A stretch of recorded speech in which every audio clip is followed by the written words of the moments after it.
आजकल मौसम चेंज हो रखा है, चेंज होने की वजह से सूखी खांसी बहुत चलती है।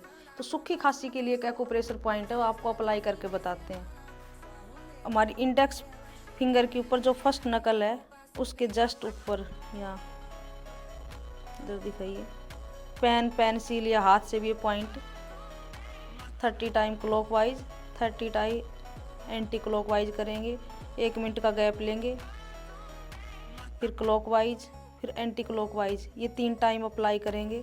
खाना खाने से पहले अप्लाई करेंगे और खाना खाने के 1 घंटे बाद भी अप्लाई कर सकते हैं। दिन में 3 से 4 बार अप्लाई करेंगे तो आपको जो सूखी खांसी चल रही है जिससे बहुत परेशानी होती है तो उसमें बहुत ही रिलीफ मिलेगा।